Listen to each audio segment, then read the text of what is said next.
Hello friends. तो कैसे हो आप सभी। मैं आशा करता हूँ आप सभी स्वस्थ होंगे, मस्त होंगे और अपने जीवन को निरंतर नई ऊंचाइयों पर ले जा रहे होंगे। पिछली वीडियो में हमने बात करी, हमारे पास एक बुक है, इसके बारे में मैंने बताया था पिछली वीडियो में भी, लोक व्यवहार की कला। इसके राइटर हैं लेस गिबलिन। तो इन्होंने बताया था, इसमें छोटी बुकलेट टाइप है, इसमें बताया था कि हम लोगों से कैसे संबंध, अच्छे व्यवहार स्थापित कर सकते हैं, से कैसे अच्छा व्यवहार कर सकते हैं। तो इसके पहले चैप्टर में हमने पढ़ा था कि मानव संबंधों के बारे में सृजनात्मक तरीके से कैसे सोचा जा सकता है, क्रिएटिव तरीके से हम कैसे सोच सकते हैं अपने रिलेशंस के बारे में with the other peoples. Okay, so today we gonna on the next chapter, that is मानव अहम को समझना। मानव अहम को समझना। तो बात करते हैं कि सबसे पहले हम थोड़े इसके बारे में समझ लेते हैं कि क्या कहना चाह रहा है राइटर। अहम क्या होता है। अहम को हम इंग्लिश में ईगो बोल देते हैं। तो क्या होता है अहम। अहम जो है वो अपने आप को ही सब चीज़ों में सर्वश्रेष्ठ समझना, चाहे वो कोई भी क्षेत्र हो, वो एक तरह का ईगो होता है, अहम हो जाता है। कोई ऐसी उपलब्धि हमें प्राप्त हो जाए जिसकी हमने आशा न की हो, या बिना किसी संघर्ष के हमें कोई चीज़, बिना उतने संघर्ष के जितना संघर्ष उसमें लगना चाहिए, उसके बाद जो मन की भावना उत्पन्न होती है, सभी में नहीं होती। मैं ये नहीं कहता कि सभी लोग ईगोइस्टिक होते हैं या सभी में अहम होता है। कुछ लोग ऐसे होते हैं जिन्होंने बहुत संघर्ष से बहुत सारी चीज़ों को प्राप्त करा है, बहुत सारी अपने लक्ष्य प्राप्त किए हैं। तो ये नहीं कहा जा सकता कि वो सभी ईगोइस्टिक हैं। कुछ लोग ऐसे होते हैं जो कम वार्तालाप रखते हैं, जो इंट्रोवर्ट होते हैं, जो केवल अपना समय अपने खुद के साथ बिताना पसंद करते हैं। तो अगर आप ये सोचोगे कि वो ईगोइस्टिक है तो ये सर्वथा अनुचित होगा, क्योंकि उसने उस तरीके से जीना सीख लिया है, उसने एकांत में रहना सीख लिया है, उसको एकांत पसंद आने लगा है, एकांत प्रिय हो चुका है। तो हम बात कर रहे हैं मानव अहम को समझना। अहम अपने स्वामी के लिए बहुत कीमती होता है। अब अहम जो होता है वो एक तरह से खराब वे में भी हम मान सकते हैं इसको, और एक तरीके से ये सही भी होता है, क्योंकि हर जगह केवल आपकी उदारता, आपका सच्चरित्र होना या आपका सरल होना ही काम नहीं करता। कभी कभी आपको अहमवादी भी होना पड़ता है। कभी कभी आपको इस ऐसी स्थितियों में खुद को डालना पड़ता है जहाँ पे आपको लोगों को गलत साबित करना हो। जैसे अहम अपने स्वामी के लिए बहुत कीमती होता है। जो अहम होता है वो अपने स्वामी के लिए बहुत कीमती होता है, बहुत कीमत रखता है। इसलिए इंसान जिस भी चीज़ को या व्यक्ति को अपने अहम के लिए जोखिम मानता है, उसे अपनी रक्षा के लिए बहुत आगे तक जा सकता है। उससे अहम से अपनी रक्षा करने के लिए वह बहुत आगे तक जा सकता है। इसी वजह से अहंकार शब्द का अर्थ नकारात्मक होता है। कहने का मतलब ये है कि वो अपनी रक्षा करने के लिए अहम बहुत आगे तक जा सकता है। अगर किसी के अंदर ईगो है तो वो अपने ईगो को सेफ रखने के लिए वो कुछ भी करने के हद तक जा सकता है, चाहे वो फिर गलत ही रास्ता क्यों ना हो। अब हम देखते हैं अहंकार के दूसरे पहलू पर गौर करें। One of the other factor is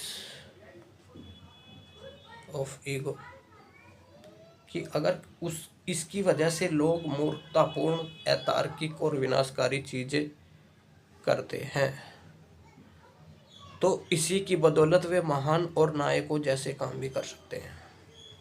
हम ये मान सकते हैं कि अगर कोई व्यक्ति अहंकार की वजह से मूर्खतापूर्ण और अतार्किक और विनाशकारी चीजें कर रहा है, तो इसी की बदौलत वो महान काम भी कर सकते हैं। जैसे अहम कोई चीज किसी ने हमें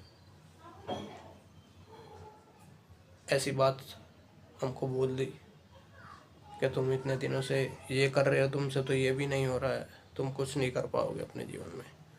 तो अगर आप अहमवादी हो और अगर आपके अंदर थोड़ा सा भी अहम है, तो आप उसकी बात को गलत सिद्ध करने का 100% प्रयास करोगे। इसलिए अहम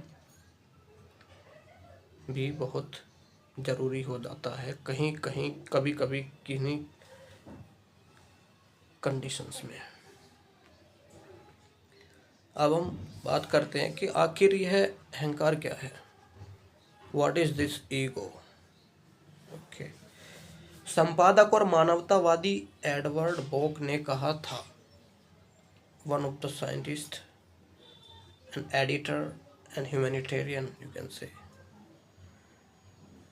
कि संसार जिसे अहंकार और दंभ कहता है वह दरअसल इंसान में भरी गई दैवीय चिंगारी है। उन्होंने कहा था कि ये अहंकार कोई गलत चीज़ नहीं है, ये एक डिवाइन स्पिरिट है, दैवीय चिंगारी है। और जिन लोगों ने अपने भीतर की दैवीय चिंगारी सुलगा ली है और जिन्होंने अपने अंदर ये जो डिवाइन स्पिरिट सुलगा ली है, सिर्फ वही आज तक महान काम कर पाए हैं। केवल वो लोग ही इस जीवन में महान कार्य कर पाए हैं, क्योंकि उन्होंने ईगो के अंदर रहते हुए ऐसे अभूतपूर्व कार्य करे हैं, जिन्होंने अपनी ईगो पे रखते हुए चीज़ों को लेकर अभूतपूर्व कार्य किए हैं।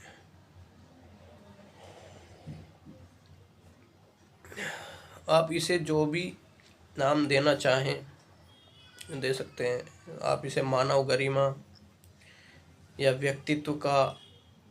व्यक्तित्व या फिर अनूठापन भी हम इसको कह सकते हैं, मान सकते हैं। हर व्यक्ति के हृदय की गहराई में कोई ऐसी चीज होती है जो महत्वपूर्ण है। Every person has the unique thing in his heart, जो महत्वपूर्ण है और सम्मान की मांग करती है। हर किसी को सम्मान चाहिए, हर किसी को महत्वपूर्ण दिखना या होना पसंद है। हर इंसान का व्यक्तित्व खास और अनूठा होता है। Every person has its own definite and separate type of personality. इंसान की सबसे शक्तिशाली प्रेरणा यह होती है कि वह सभी शत्रुओं के खिलाफ इस महत्वपूर्ण चीज की रक्षा करे।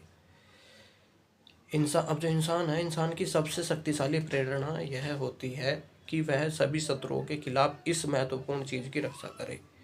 और ये जो इम्पोर्टेंट थिंग है, बहुत महत्वपूर्ण चीज़ है जिसको ईगो कहते हैं, उससे सभी शत्रु जो इंसान के उसके जीवन में उसके हिसाब से जो शत्रु होते हैं, उनके खिलाफ उस चीज़ की रक्षा करे, अहम को बचा के रखे, उसका गलत दिशा में प्रयोग ना करें। इसलिए आप लोगों से, मशीनों, संख्याओं या भीड़ जैसा व्यवहार करके बच नहीं सकते। जैसे मशीनें काम करती हैं उनको कोई फ़र्क नहीं पड़ता, भीड़ को कोई फ़र्क नहीं पड़ता। अब भीड़ के साथ भीड़ में हो तो फिर आपको कोई फ़र्क नहीं पड़ने वाला। और अगर आप भीड़ नहीं हो तो आपको बहुत ज़्यादा फ़र्क पड़ेगा, अगर आप ईगोइस्टिक व्यक्तित्व रखते हो तो।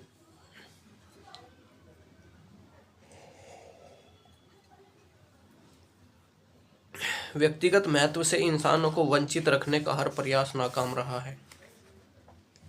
यह सेनाओं और जेलों से ज़्यादा शक्तिशाली है। यह उन जमींदारों से ज़्यादा शक्तिशाली साबित हुई जिन्होंने लोगों को दास बनाने की कोशिश की। यह हिटलर की सेनाओं से ज़्यादा शक्तिशाली साबित हुई और इसने स्वाधीनों की भूमि के लिए मंच तैयार कर दिया। किसी भी देश के लिए स्वाधीनता की घोषणा दरअसल व्यक्तिगत स्वतंत्रता की घोषणा है।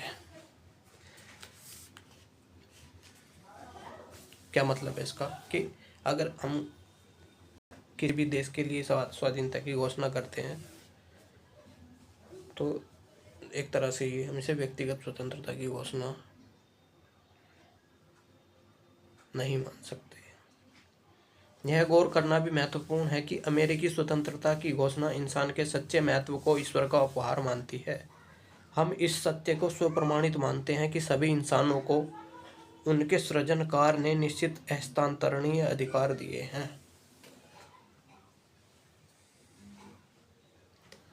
यह पुस्तक धर्म के बारे में नहीं है, लेकिन अंततः आप धर्म और मानव संबंधों को अलग नहीं कर सकते।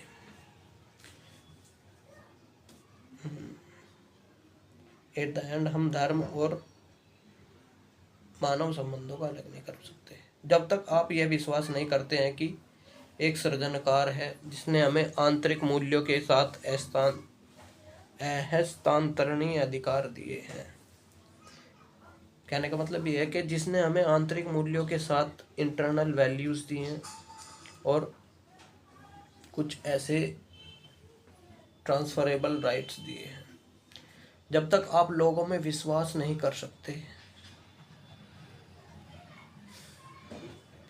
हेनरी काइसर ने कहा था कि आप स्वतः ही अच्छे मानवीय संबंधों का अभ्यास करने लगेंगे यदि आप यह याद रखें कि हर व्यक्ति इसलिए महत्वपूर्ण है क्योंकि वह ईश्वर की संतान है। इन्होंने बहुत अच्छी बात बताई यहाँ पे। हेनरी काइसर ने कहा था कि आपके साथ लोगों के अच्छे संबंध खुद ब खुद ही होने लगेंगे। कैसे? कि अगर आप ये याद रखें कि हर व्यक्ति ईश्वर की संतान है। यह आत्मगौरव का एकमात्र सच्चा आधार भी है। यह खुद को गौरवान्वित महसूस करने का एक ट्रू बेस भी है। जिस व्यक्ति को यह विश्वास हो जाता है कि वह अपने अच्छे गुणों या कार्यों के कारण नहीं बल्कि ईश्वर की कृपा की बदौलत खास है, जिसने उसे आंतरिक मूल्य दिए हैं, उसमें स्वस्थ आत्मगौरव होता है। जिस व्यक्ति को इस बात का एहसास नहीं होता वह पैसे कमाकर शक्ति या शोहरत हासिल करके या दूसरे तरीकों से महत्व हासिल करने की कोशिश करता है। ऐसे व्यक्ति न सिर्फ नकारात्मक अर्थ में अहंकारी होते हैं बल्कि आत्मगौरव मतलब सेल्फ रेस्पेक्ट पाने की उनकी निरंतर भूख संसार में ज़्यादातर मुश्किलों का कारण बन जाती है। जीवन के 4 तथ्य जिन्हें आपको अपने हृदय पर अमिट रूप से अंकित कर लेना चाहिए। जीवन के there are 4 factors of the life which you will have to introduce and you have to copy that in your heart. Number 1 is हम सभी अहंकारी होते हैं।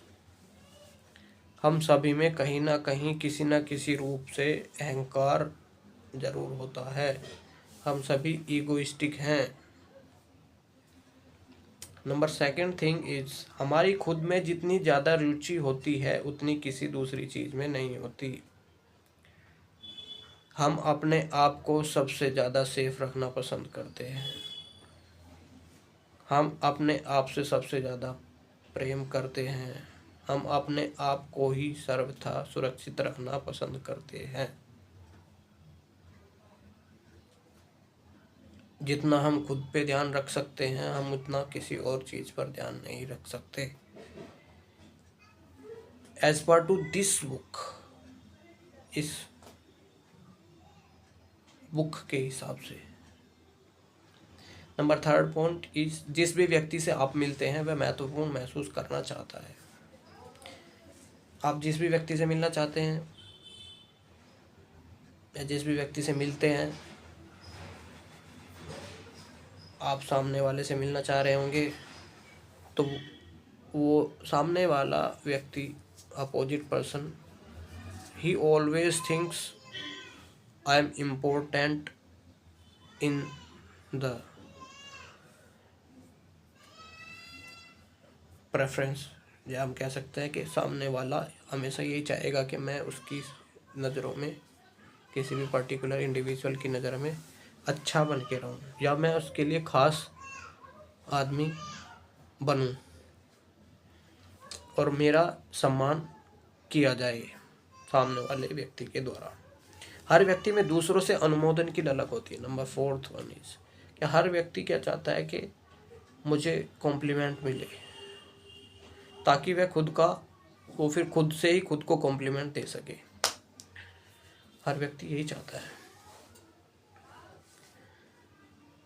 हम सब अहम के भूखे हैं। सभी को अहम चाहिए, सभी को सम्मान चाहिए, सभी को सुख समृद्धि की लालसा चाहिए, दूसरों से कॉम्प्लीमेंट चाहिए निरंतर। जब यह अहम कमोबेश संतुष्ट होता है, जब हमारा ईगो सेटिस्फाई होता है, तभी हम खुद को भूल जाते हैं, तभी हम खुद को भूल पाते हैं। जब तक हमारा ईगो सेटिस्फाई नहीं होगा तो हम ये चाहते हैं कि हमारी उस चीज़ की भूख बढ़ती जाएगी। खुद पर से अपना ध्यान हटा पाते हैं और तभी हम अपने आप से ध्यान हटा पाएंगे कि हाँ, सामने वाले ने हमारे लिए अच्छा कॉम्प्लीमेंट दिया है तो चलो ठीक है, it's okay, now move to the self centred things. जिन्होंने खुद को पसंद करना सीख लिया है, सिर्फ वही दूसरों के साथ उदार और दोस्ताना हो सकते हैं। द वेरी इम्पोर्टेंट थिंग, सबसे महत्वपूर्ण बात जो मुझे सबसे पसंद आई वो यही है कि जिन्होंने खुद को ही पसंद करना सीख लिया ना, अपने आप को, सिर्फ वो लोग ही दूसरों के साथ उदार हो सकते हैं, रेस्पेक्टेबल और फ्रेंडली हो सकते हैं, जिन्होंने खुद को ही पसंद करना सीख लिया है। कौन सी चीज़ लोगों को स्वकेंद्रित और घमंडी बनाती है? The big question is here कि कौन सी चीज़ है जो लोगों को सेल्फ सेंटर्ड और इगोइस्टिक बनाती है। हम सोचते थे कि अहंकारी व्यक्ति के साथ परेशानी यह थी कि वह अपने बारे में बहुत ऊंचा सोचता था।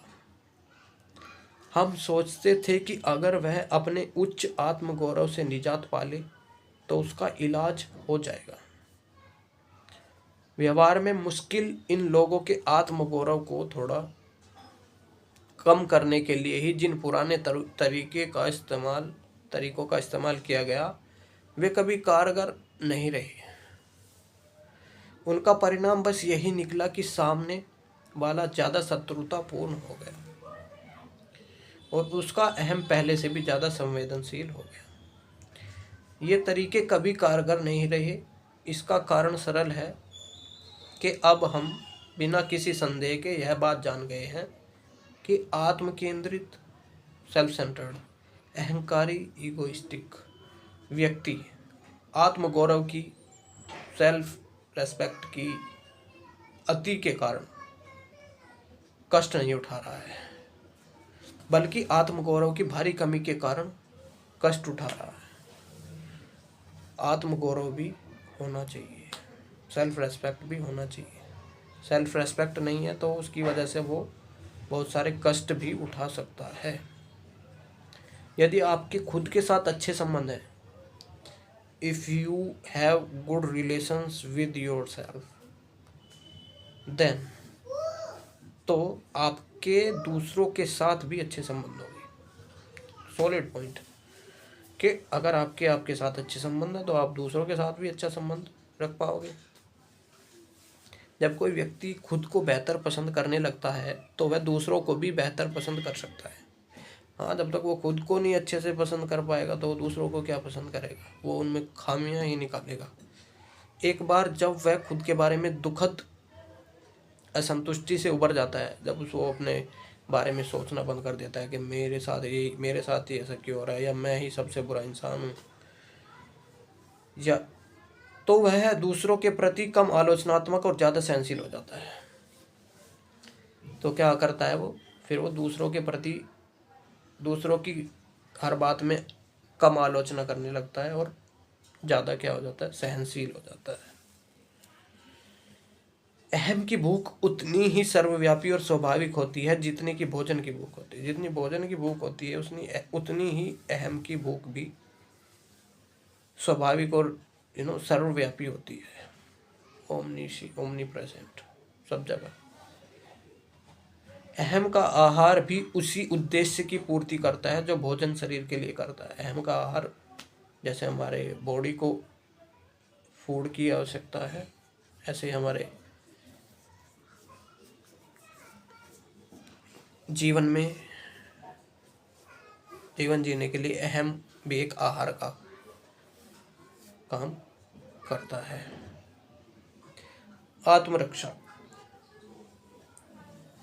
जैसे भोजन शरीर के लिए करता है, ऐसे ही जैसे आत्मरक्षा शरीर को जिंदा रहने के लिए भोजन की जरूरत होती है, इसी तरह अहम या हर व्यक्ति की अनूठी व्यक्तिगता को सम्मान, अनुमोदन, उपलब्धि के एहसास की जरूरत होती है।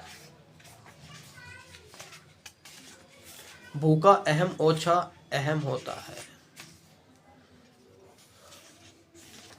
अब जो भूखा अहम होता है वो ओछा अहम होता है। अब इसको एक्सप्लेन करते हैं हम कि अहम की तुलना पेट से करने पर यह काफ़ी स्पष्ट हो जाता है कि लोग उस तरह काम क्यों करते हैं जिस तरह वे करते हैं, जिस तरह वे काम करते हैं। अहम की तुलना पेट से करने पर यह काफ़ी स्पष्ट हो गया है कि लोग उस तरह ही काम क्यों करते हैं। जो इंसान हर दिन 3 बार अच्छा भोजन करता है वह अपने पेट के बारे में बहुत कम सोचेगा। ऑब्वियस सी बात है, अगर उसको टाइम टू टाइम भोजन मिल रहा है, 3 टाइम में भोजन कर रहा है, तो वो अपने पेट के बारे में सोचेगा ही नहीं कि मुझे कहाँ से अरेंज करना है, मैं शाम के लिए या सुबह के खाने के लिए कहाँ से अरेंज करूँ, उसका इंतज़ाम कहाँ से करूँ, क्योंकि उसको तीनों टाइम मिल रहा है। लेकिन अगर कोई 1-2 दिन सचमुच भूखा रहे, अगर आप 1 या 2 दिन भूखे रह लोगे तो उसका पूरा व्यक्तित्व बदल जाएगा। उसे पता लग जाएगा कि क्या कीमत है, कैसे इंतजाम होता है खाने का। वह ज़्यादा आलोचनात्मक बन जाता है। वो फिर एकदम से आलोचना करनी शुरू कर देगा, कमियां निकालनी शुरू कर देगा। वह किसी भी चीज़ से खुश नहीं होती है, वह लोगों पर भड़क उठता है। वो किसी भी चीज़ से खुश नहीं होता है और लोगों पर भड़कना शुरू कर देता है। उसे यह बताने से कोई फ़ायदा नहीं होता कि उसकी समस्या यह है कि वह पेट के बारे में अति चेतन है। उसकी समस्या यह है कि वो अपने पेट के बारे में ज़्यादा कॉन्शियस है और उसे अपना ध्यान पेट से हटा लेना चाहिए। उसके इलाज का सिर्फ एक तरीका है, बचाव के लिए प्रकृति की मांग को पूरा करना। अपने आप को बचाने के लिए प्रकृति जो चाहती है उसको पूरा करना। प्रकृति ने हर प्राणी में एक सहज बोध भरा है। प्रकृति ने, नेचर ने क्या है, एक सिंपल एक समझ दी है जो कहती है कि आप और आपकी बुनियादी ज़रूरतें सबसे पहले आती हैं। इसलिए जब तक उसकी भूख शांत नहीं होगी तब तक वह किसी दूसरी चीज़ पर ध्यान नहीं दे पाएगा। आत्म केंद्रित व्यक्ति के मामले में भी काफ़ी कुछ ऐसा ही होता है। स्वस्थ व्यक्तित्व के लिए स्व स्वीकृति और स्व अनुमोदन की निश्चित मात्रा की जरूरत होती है। सेल्फ सेंटर्ड व्यक्ति के मामले में भी ऐसा ही होता है ज़्यादातर, कि जो स्वस्थ व्यक्ति है उसके लिए स्व स्वीकृति, सेल्फ परमिशन और स्व अनुमोदन की निश्चित मात्रा की जरूरत होती है। किसी स्वकेंद्रित व्यक्ति को फटकारने और अपना दिमाग खुद से दूर हटाने को कहने से कोई फायदा नहीं होता। वह अपना ध्यान खुद से दूर तब तक नहीं हटा सकता जब तक कि उसकी अहम की भूख संतुष्ट न हो जाए। सिर्फ तभी वह अपना ध्यान खुद से दूर हटा पाएगा और इसे काम पर, दूसरे लोगों पर या दीगर जरूरी चीजों पर लगा पाएगा। जब आत्मगौरव का स्तर ऊंचा होता है तो लोगों के साथ तालमेल बैठाना आसान होता है। उस वक्त लोग खुशमिजाज, उदार और सहिष्णु होते हैं। वे दूसरों के विचार सुनने के लिए तैयार भी होते हैं।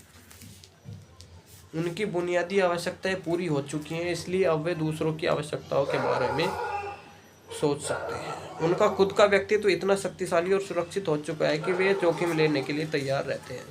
वे कभी कभार गलत होने और अपनी गलती मानना बर्दाश्त कर सकते हैं। वे अपनी आलोचना या तिरस्कार को सहजता से लेते हैं, इसलिए लेते हैं क्योंकि इससे उनके आत्मगौरव में सिर्फ एक छोटी सी खरोंच ही लगेगी और इसके बावजूद उनके पास बहुत सारा आत्मगौरव बचा रहेगा। अब सभी लोग जानते हैं कि अधीनस्थों की तुलना में शिखर पर बैठे इंसान से व्यवहार करना आमतौर पर ज़्यादा आसान होता है। प्रथम विश्व युद्ध के दौरान एक सैनिक ने चिल्लाकर कहा, उस कमबख्त माचिस को बुझाओ। उसने कहा कि उस कमबख्त माचिस को बुझाओ, लेकिन उसे तब शर्मिंदगी झेलनी पड़ी जब उसने देखा कि माचिस दरअसल जनरल ब्लैक जैक पर्सिंग ने जलाई थी। उसे तब शेमफुल फील हुआ कि वो माचिस जो जनरल रैंक का ऑफिसर था, ब्लैक जैक, उसने जलाई थी। जब उसने बुदाकर माफ़ी मांगी, फिर उसने माफ़ी मांगी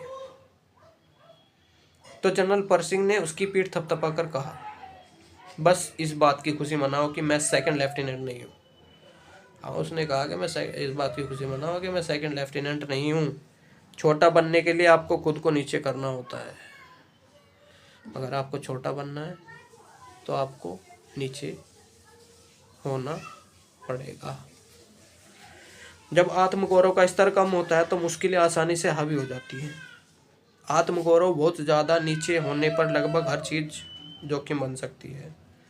ऐसे व्यक्ति को एक आलोचनात्मक निगाह या एक कटु शब्द तबाह कर सकता है। जो संवेदनशील व्यक्ति सहज सामान्य टिप्पणी में भी कोई ताना या दोहरा अर्थ देख लेते हैं, वे कम आत्मगौरव से पीड़ित हैं। बड़बोले, दिखावटी और दबंग इंसान के साथ भी यही समस्या है कि वो भी उसमें डबल मीनिंग को देख लेते हैं अगर उन्हें कोई बात बोली जाती है। दूसरों में आत्मगौरव की कमी से उत्पन्न मुश्किलों से निपटना, उन्हें खुद को बेहतर पसंद करने में उनकी मदद करे। अब एक क्वेश्चन है और फिर इसका आंसर भी है कि दूसरों में आत्मगौरव की कमी से उत्पन्न मुश्किलों से कैसे निपटा जा सकता है। इसका सिंपल तरीका है कि उन्हें खुद को बेहतर पसंद करने में उनकी मदद करें। उनकी मदद करे कि वो खुद को पसंद करें बेहतर तरीके से। जब कोई घमंडी व्यक्ति आपको अपनी औकात दिखाने की कोशिश करता है तो आप दो चीज़ें याद करके उसके व्यवहार को समझ सकते हैं। सबसे पहले उसे अपने खुद के स्व महत्व को बढ़ाने की सख्त ज़रूरत है और वह आपको नीचे गिराकर यही करना चाहता है। दूसरी चीज़ क्या है कि वह डरा हुआ है। आपके आत्मगौरव का स्तर इतना कम है कि आपका एक चुभता हुआ वाक्य इसे पूरी तरह धराशायी कर देगा। हालांकि उसे पक्का यकीन नहीं है कि आप उसके आत्म महत्व पर निशाना साध देंगे, लेकिन फिर भी वह यह जोखिम लेना गवारा नहीं कर सकता। वह इसी एकमात्र सुरक्षित रणनीति का इस्तेमाल कर सकता है कि उसकी असलियत आप पर उजागर होने से पहले ही वह आपको नीचे गिरा दे। वो एक ही तरीका अपना सकता है कि वो आपको नीचे गिरा देगा। उसे नीचे गिराने की कोशिश करके मुश्किल को न बढ़ाएं।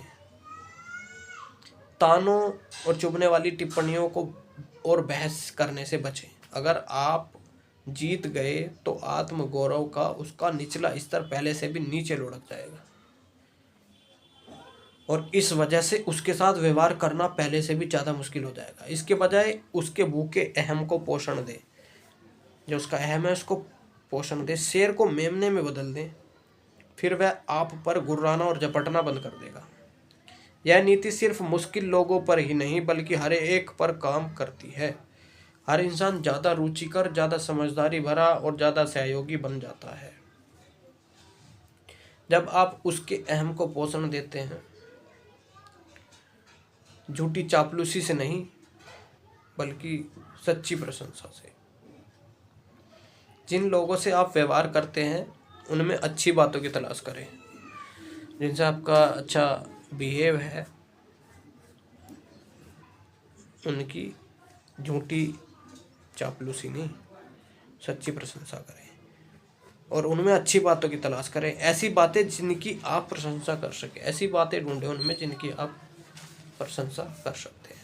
हर दिन कम से कम 5 सच्ची प्रशंसाएं करने की आदत डालें और देखें कि दूसरों के साथ आपके संबंध कितने सुचारू बन जाएंगे। दूसरों की मदद करें ताकि वे खुद को ज़्यादा पसंद कर सकें। श्रेष्ठता या कृपा दिखाने के अंदाज में ऐसा करने की कोशिश न करें। अगर आपने ऐसा किया तो आपकी श्रेष्ठता के दंभ से वे शत्रु बन जाएंगे। अगर आप ये चाहेंगे कि हम अपनी श्रेष्ठता दिखाते हैं या अपनी कृपा दिखा रहे हैं कि हमारी तो कृपा है तुम्हारे ऊपर, तो फिर वहाँ पे आप दोस्ती बनाने के बजाय वहाँ पे शत्रुता बना लेंगे। मानव संबंधों का पहला नियम है, लोग काफ़ी हद तक अपने खुद के अहम को बढ़ाने के लिए ही काम करते हैं या इसी प्रयास में विफल हो जाते हैं। जब आप किसी को एक निश्चित तरीके से काम करने के लिए राजी करने की कोशिश कर रहे हों और तर्क नाकाम हो जाएं तो उसके अहम को बढ़ाने वाला कारण आजमाएं। दूसरों को आपकी मदद करने का एक व्यक्तिगत कारण दें। कुछ समय पहले मैं एक शहर गया था जहां एक राष्ट्रीय सम्मेलन आयोजित हो रहा था। अप्रत्याशित कारोबारी गतिविधियों की वजह से मुझे रात वहीं बितानी पड़ी। कोई रिजर्वेशन न होने की वजह से मैं एक होटल में गया जहां मैं प्रायः रुकता था। रिसेप्शन पर कमरा लेने की कोशिश करने वालों की भीड़ लगी थी। तभी मुझे एक परिचित क्लर्क दिखाई दिया। उसने माफ़ी मांगते हुए कहा, देखिए लेस, जो राइटर है वो अपने इंसिडेंट के बारे में बता रहा है। उसने माफ़ी मांगते हुए कहा कि देखिए लेस, आपको हमें पहले ही बता देना चाहिए था कि आप आ रहे हैं। मैं इन परिस्थितियों में आपके लिए कुछ नहीं कर सकता। उसने कहा कि यहाँ पे तो मैं आपके लिए कुछ नहीं कर सकता, there is no room to stay.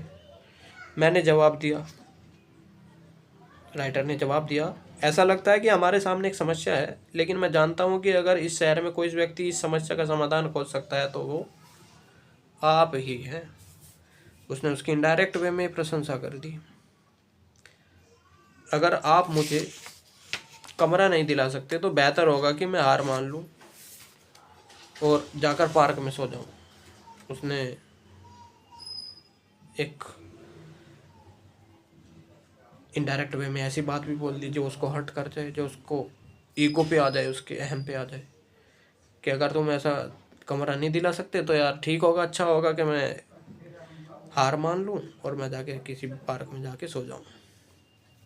उसने कहा, देखिए आधा घंटे बाद आकर मिले। उसने कहा कि देखो अब आधा घंटे बाद आकर मिलना, मैं देखता हूँ कि क्या कोई इंतजाम हो सकता है। इस दौरान उसे अनौपचारिक सम्मेलनों में इस्तेमाल होने वाले एक छोटे लिविंग रूम की याद आ गई। इसी दौरान उसे एक जो कम यूज़ होने वाला था इवेंट्स वगैरह के लिए लिविंग रूम था वो, उसकी याद आ गई, जिसे एक अतिरिक्त पलंग डालकर बेडरूम बनाया जा सकता था, जिसमें एक एक्स्ट्रा बेड डाल के बेडरूम बनाया जा सकता था। मुझे कमरा मिल गया। राइटर को जो कमरा ढूंढ रहे थे राइटर मिस्टर लेस गिबलिन, उनको कमरा मिल गया और उसे उपलब्धि का एहसास भी मिल गया। तो ये है, उसने हम दोनों के सामने यह साबित करके अपने अहम को बढ़ा लिया। हमने उसके अहम की भूख को पोषण दिया और उसने अपने अहम की पूर्ति के लिए हमारा कार्य सिद्ध किया। अगर कोई यह काम कर सकता है तो मैं भी कर सकता हूँ। खुद को ज़्यादा पसंद करने में लोगों की मदद करें। आत्मगौरव की उनकी भूख को संतुष्ट करें। तो ये सबसे लास्ट वाली बात जो है वो सबसे इम्पोर्टेंट है कि खुद को ज़्यादा पसंद करने में लोगों की मदद करें और आत्मगौरव की जो उनकी भूख है उसको संतुष्ट करें। तो आज के लिए इतना ही काफ़ी है। Thank you so much. I hope कि आपको अच्छा लगे। अहम के बारे में बात हुई है आज, तो आज के लिए इतना ही काफ़ी है। बहुत बहुत धन्यवाद।